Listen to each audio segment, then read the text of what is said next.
However, the truth cannot be burned. Quran is eternal because God and truth are everlasting. This act and any other act which widens the gap and distances between nations is evil. We must wisely avoid playing into the hands of Satan. On behalf of the Iranian nation, I pay respect to all divine books and their followers. This is the Quran, and this is the Bible. We pay respect to both books.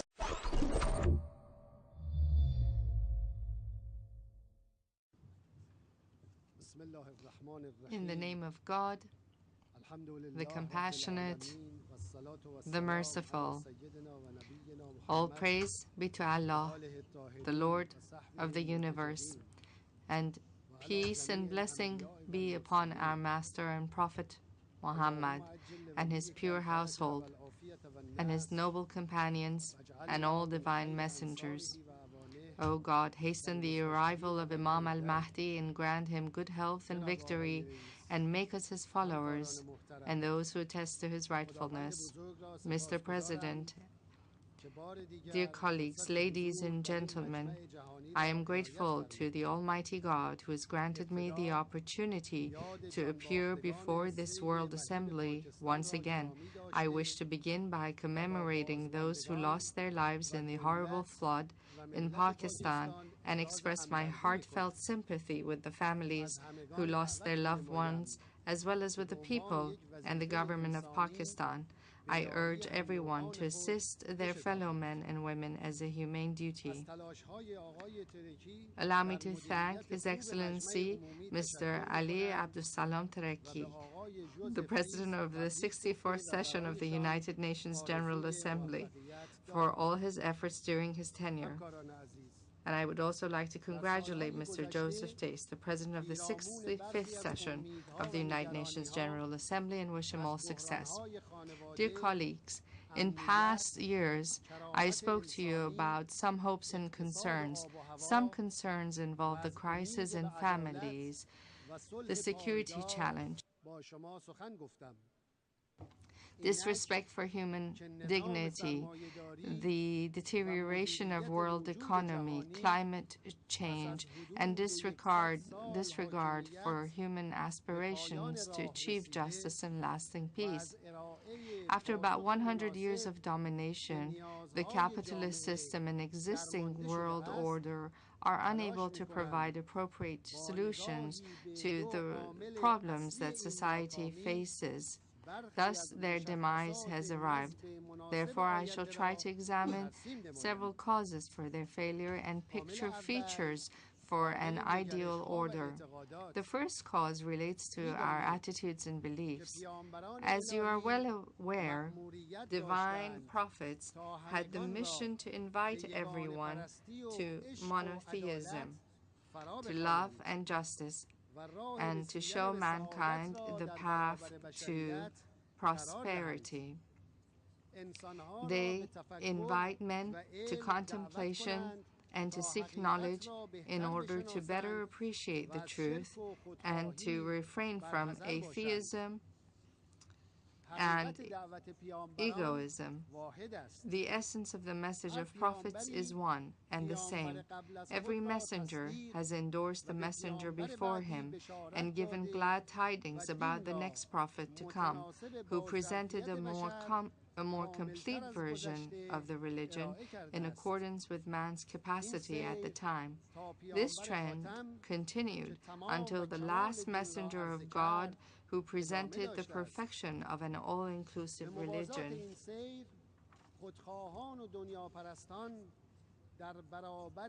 In opposition to the call by the prophets, the egoists and greedy stood up against their clear call, revolting against their messages. Nimrod countered Hazrat Abraham. Pharaoh countered Hazrat Moses. and the greedy countered Hazrat Jesus Christ and Hazrat Muhammad, may peace be upon all our prophets. In the recent centuries, human ethics and values have been rejected as a cause for backwardness. They were even portrayed as opposing wisdom and science because the proclaimers of religion in the dark ages of the West inflicted man with backwardness. Therefore, man's disconnection from heaven has detached him from his true self. Man, with his potential to understand the secrets of the universe, his instinct to seek truth, his aspiration for justice and perfection, his quest for beauty and purity, and his capacity, as God has said, to represent him on earth, has been reduced to a creature restricted by the materialistic world, with a mission to maximize individualistic pleasures. Human instinct then replaced true human nature. Human beings and nations are considered rivals, and the happiness of an individual or a nation is upheld at the cost of others, to the point of even eliminating or suppressing others. Rather than developing a constructive and evolutionary method of cooperation, it was replaced by a destructive struggle for survival. The lust for capital and domination replaced monotheism, which is the gate to love and unity. This widespread clash of the egoist and the divine values gave way to slavery and colonialism. A large part of the world came under the domination of a few Western states.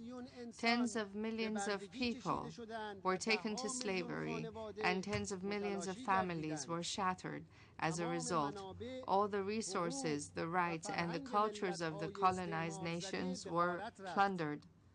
Lands were occupied, and indigenous people were humiliated and mass murdered.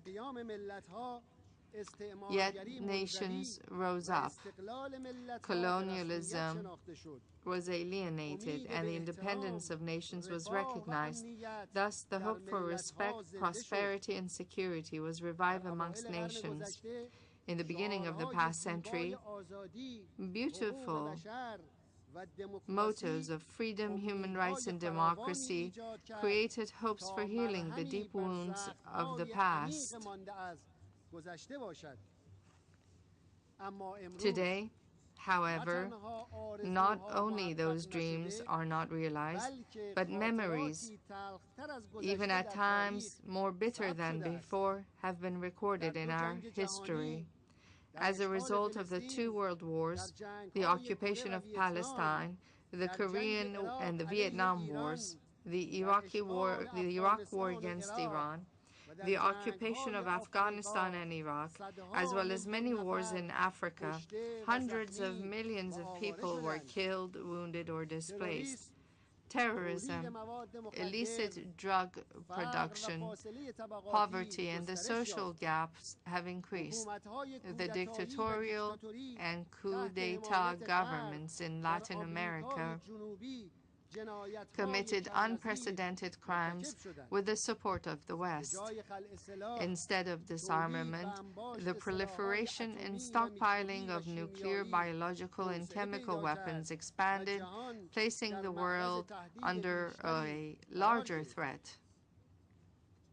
As a result, apparently, the very same old goals of colonialists and the slave masters were pursued, but this time around with a new facade. The second cause for the failure of the existing world order and capitalism has to do with the current global management and its ruling structures.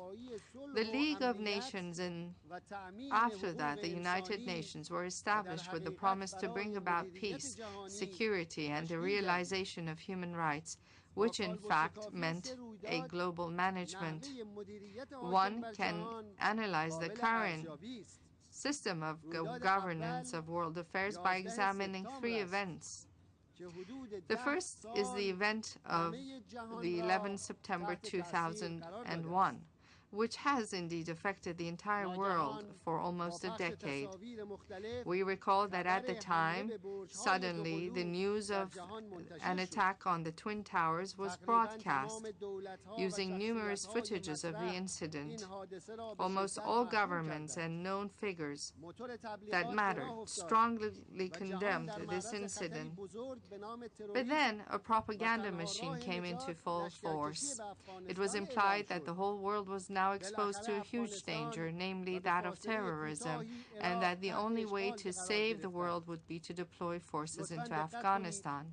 Eventually, Afghanistan and shortly thereafter, Iraq were occupied. Now, please take note.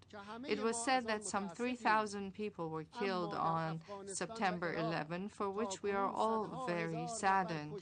Yet, up until now, in Afghanistan and Iraq, hundreds of thousands of people have been killed, millions wounded and displaced, and the conflict is still going on and expanding. In identifying those responsible behind the September 11 attacks, there were three viewpoints. First, that a very powerful and complex terrorist group able to successfully cross all layers of the American intelligence and security carried out the attack. This is the prevalent viewpoint, which has been supported mainly and advocated by American statesmen. Second, that some segments within the U.S. government orchestrated the attack to reverse the declining American economy and its grips on the Middle East in order to save the Zionist regime. The majority of the American people, as well as most nations and politicians around the world, agree with this view. Third, it was carried out by a terrorist group, but that the American government supported and took advantage of the situation. Apparently, this viewpoint has fewer proponents. The main evidence for this viewpoint links the incident with a few passports found in the huge volume of rubble and a video of an individual whose place of domicile was unknown, but it was announced that he had been involved in oil deals with some American officials. It was also covered up and said that due to the explosion and fire, no trace of suicide attackers was found. Regardless of each of these three viewpoints, there remain a few questions to be answered. First, would it not have been sensible that first a thorough investigation should have been conducted by independent groups to conclusively identify the elements involved in the attack and then map out a rational plan to take measures against them? Second, assuming the viewpoint of the American government, is it rational to launch a classic war through widespread deployment of troops that led to the death of hundreds of thousands of people to counter a terrorist group? Third, was it not possible to act the way Iran conducted the Rigi operations, fighting the Rigi terrorist group who killed and wounded 400 innocent people? In the Iranian operation, no innocent person was harmed. It is proposed that the United Nations set up an independent fact-finding group for the event of September 11, so that in the future, expressing views about it, to ensure that the different views about it are not banned from discussion in the future. I wish to announce here that next year, the Islamic Republic of Iran will host a conference to study terrorism and the means to confront it. I invite officials, scholars, thinkers, researchers, and research institutes of all countries to attend this conference. The second cause for the demise of the existing world order is the occupation of the Palestinian territories. The oppressed people of Palestine have lived under the rule of an occupying regime for 60 years, been deprived of freedom, security, and the right to self-determination, while the occupiers are given recognition. On a daily basis, the houses are being destroyed over the heads of innocent women and children. People are deprived of water, food, and medicine in their own homeland. The Zionists have imposed 5 all-out wars on their neighboring countries and on the Palestinian people. The Zionists committed the most horrible crimes against the defenseless people in the wars against Lebanon and Gaza. The Zionist regime attacked a humanitarian flotilla in a blatant defiance of all international norms and kills civilians. This regime, which enjoys the absolute support of some Western countries, regularly threatens the countries in the region and continues publicly to announce the assassination of Palestinian figures, while Palestinian defenders and those opposing this regime are pressured, labeled as terrorists, and called anti-Semites. All values, even that of the freedom of expression, which in Europe and the United States seem to matter so much and are so important, have been sacrificed at the altar of Zionism. Solutions are doomed to fail because the right of the Palestinian people is not taken into account. Would we have witnessed such horrendous crimes if instead of recognizing the occupation, the sovereign right of the Palestinian people had been recognized? Our unambiguous proposition is the return of the Palestinian refugees to their homeland and the reference to the vote of the people of Palestine, all Palestinians, to exercise their sovereignty and decide on the type of government. The third cause for the demise of the existing order has to do with the outlook on nuclear energy. Nuclear energy is clean and cheap and a heavenly gift, which is amongst the most suitable alternatives to cut pollutions emanating from fossil fuels. The Non-Proliferation Treaty allows all member states to use nuclear energy without limit, and the International Atomic Energy Agency is mandated to provide member states with technical and legal support. The nuclear bomb is the worst inhumane weapon and one which must totally be eliminated. The NPT prohibits its development and stockpiling and calls for nuclear disarmament.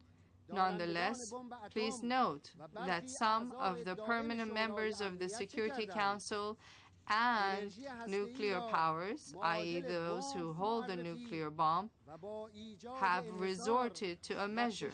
They have equated nuclear energy with the nuclear bomb and have distanced this energy from the reach of most nations by establishing monopolies and pressuring the IAEA, while at the same time they have continued to maintain, expand, and upgrade their own nuclear arsenals.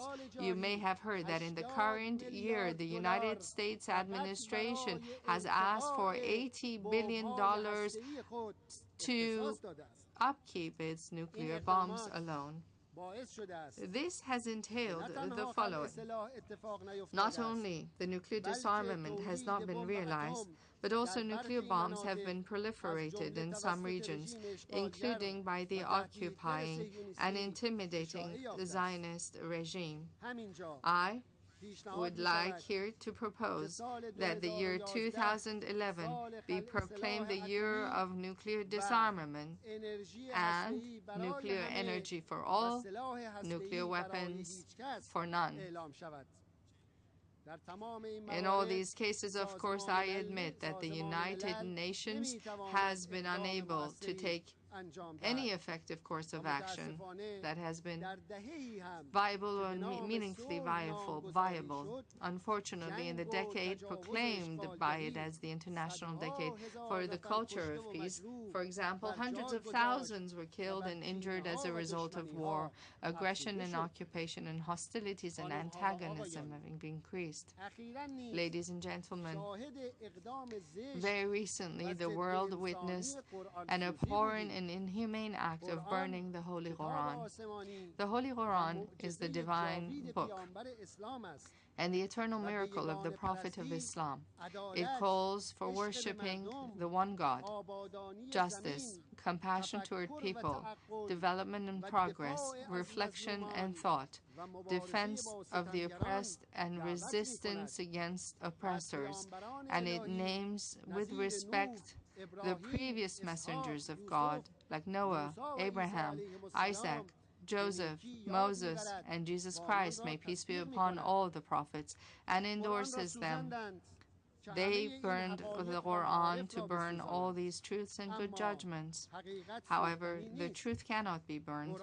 Quran is eternal because God and truth are everlasting. This act and any other act which widens the gap and distances between nations is evil. We must wisely avoid playing into the hands of Satan.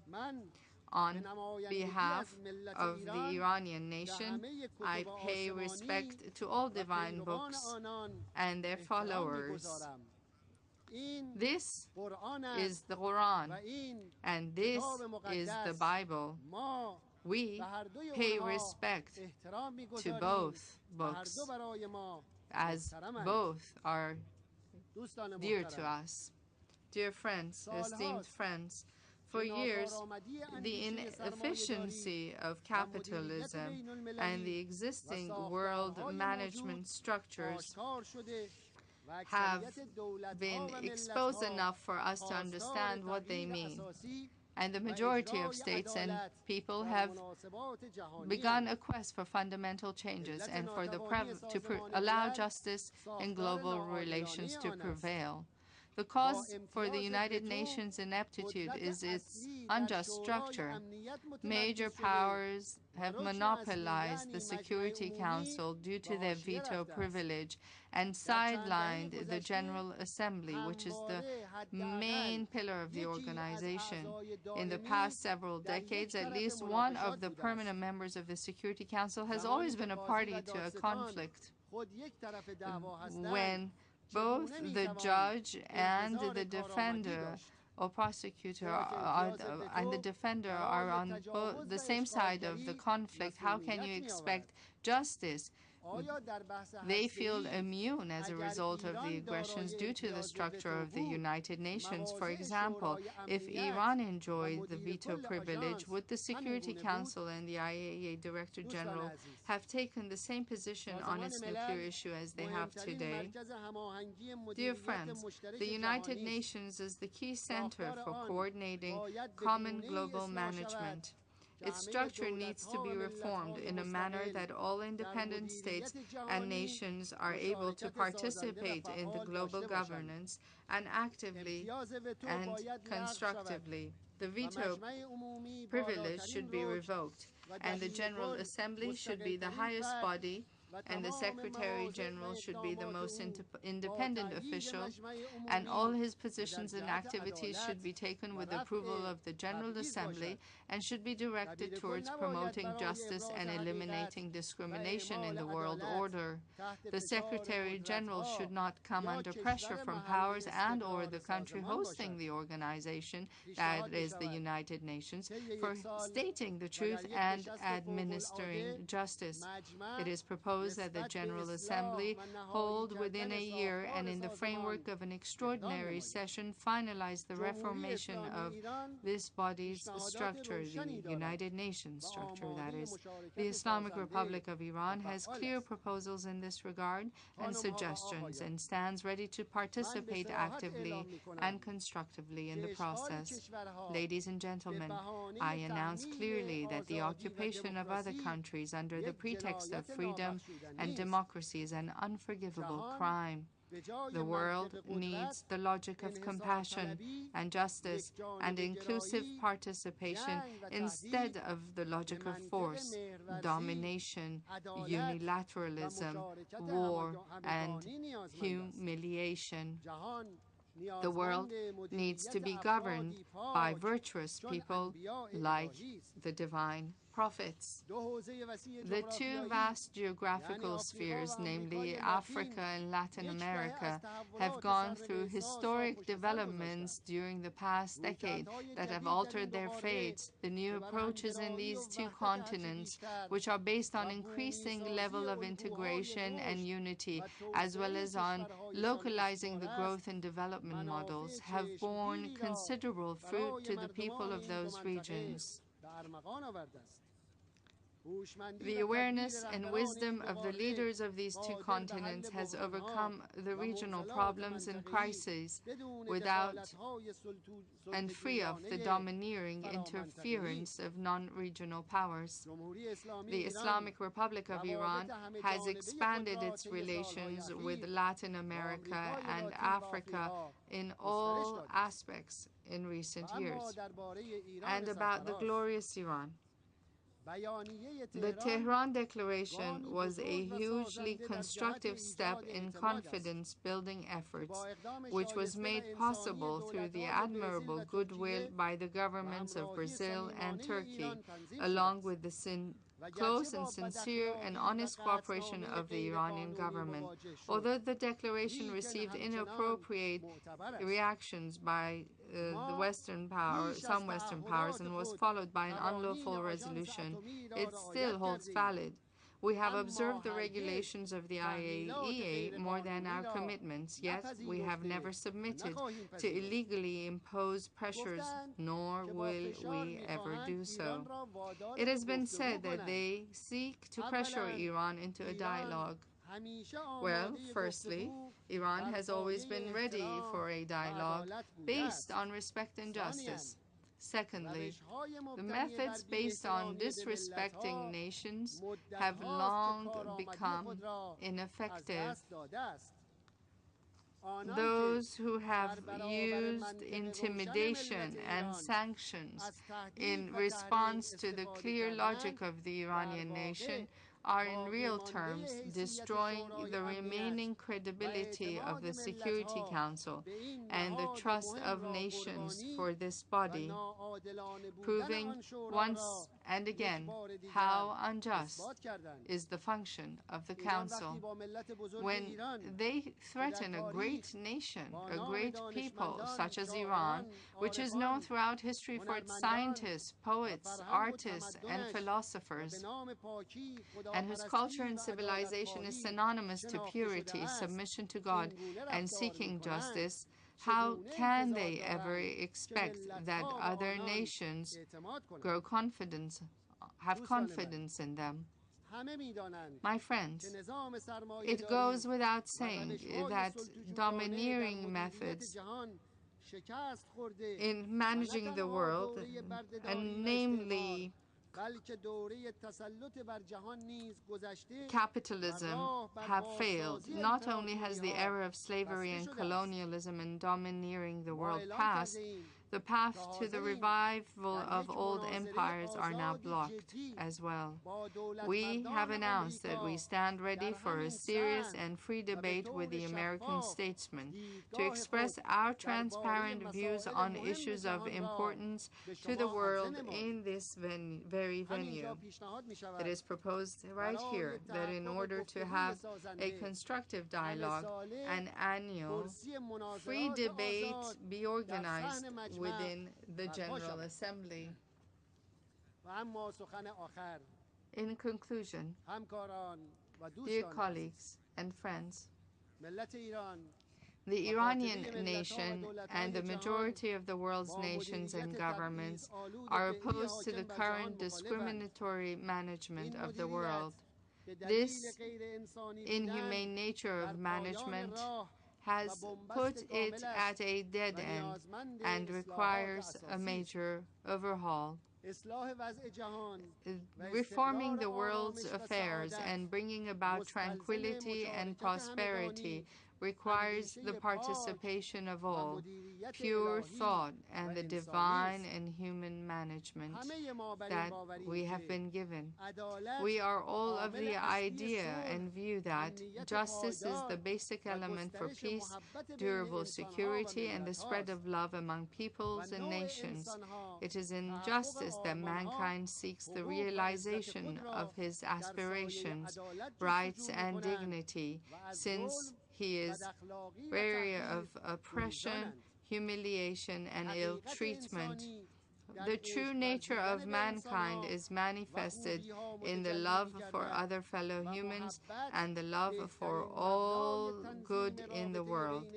Love is the best foundation for establishing relations amongst people and amongst nations. As Vahshi Baqi, the great Iranian poet says, quote, "From the fountain of youth, drink 1,000 sips. You'll still die if you don't have love's grip," unquote. In making a world full of purity, safety, and prosperity, people are not rivals but companions. Those who seek their happiness but in the sorrow of others, and their welfare and safety but in others' insecurity, those who see themselves superior to others, are out of the path of humanity and are in evil's course. The economy and materialistic means are only tools, some tools, to serve others, to create friendship and strengthen human connections for spiritual perfection. They are not tools for show-off or means of dominating others. Men and women complement each other and family unit with pure, loving, and long-lasting relations of the spouses, which becomes the center and the guarantee for the continuity and the bringing up of generations, for true pleasure, for spreading true love, and for reforming societies. The woman is a reflection of God's beauty and is the source of love and care. She is the guardian of purity and exquisiteness of society. The tendency to toughen the soul and behavior of women deprives them from their very basic right of being a loving mother and a caring wife. It would result in a more violent society with irreversible defects. Freedom is a divine right that should serve peace and human perfection.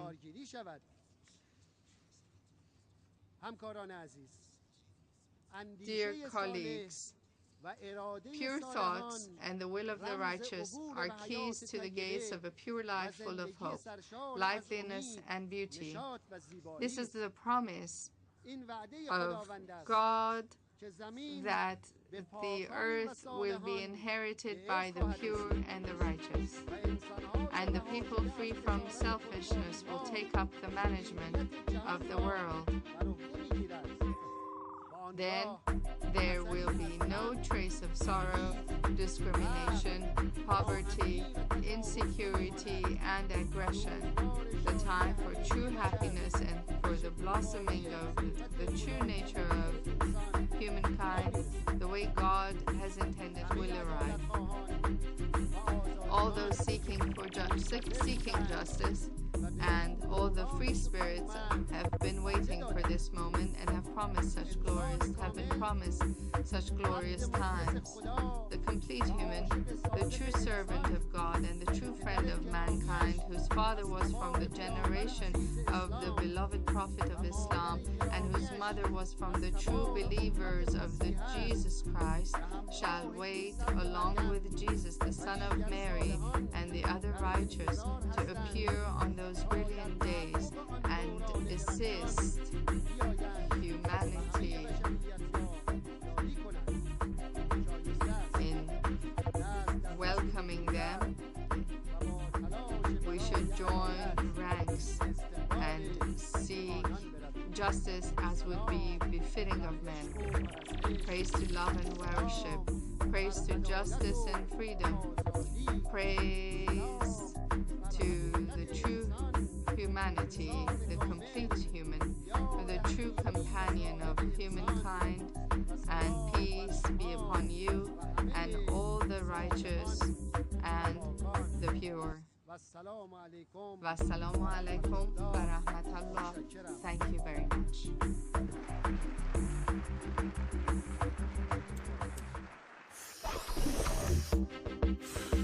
Yo, Liquid, let me hear your reason. Wanna know how God girls some man and you know. Man, I hold on and lick a pick me, you know. Man, I hold on woman and a rape, you know. Me use my hand count my money. Me use my hand cook my food, cause no girl can't cook for me. And you know what else me use my hand do? You see them two other, I feel touch Britney and Susanna. You see them two other. A girl alone them a chosen. Swear to God and me work for that. If them ever catch a man in a me bed, yo me G when I hear my sad. From cheese I go straight to Nagosa. Not tell me nothing. A girl alone. Every day me have another girl alone. Some out a text from a bag of phone. Girl them say them want the cocky and not that alone. Me girl see no funny body like that a throne. Me no bite, me no chew this and no scatter clone. And we no batch, we no girl listen no back a phone. Long distance run and no need not a stone. You see them two other. I feel touch Britney and Susanna. You see them two other. A girl alone them a chosen. Swear to God and me work for that. If them ever catch a man in a me bed, yo me G when they hear me sad. From cheese I go straight to Nagosa. Hey camel, no great to me channel. No man can ride me back like no camel. Send Fisher, the China and Chanel. Fuck sweet or she sing sweet like a Adele. Lock off light from the breaker panel. New fuck she get it no all like grey funnel. Cocky shiny light in her tunnel. The whole are different them she go tell. You see them two other. I feel touch Britney and Susanna. You see them two other. A girl alone them a chosen. Swear to God and me work for that. If them ever catch a man in a me bed, yo me G when they hear me sad. From cheese I go straight to Nagosa. Don't tell me nothing. A girl alone. Every day me have another girl alone. Some out a text from a bag of phone. Girl them say them want the cocky and not that alone. Me girl see no funny body like that a throne. Me no bite, me no chew this and no scatter clone. But we no batch, we no girl listen no back a phone. Long distance run and no need not a stone. You see them two other. I feel touch Britney and Susanna. You see them two other. A girl alone them a chosen. Swear to God and me work for that. If them ever catch a man in a me bed, yo me G when they hear me sad. From cheese I go straight to Nagosa. Yo, I crush you at the boss.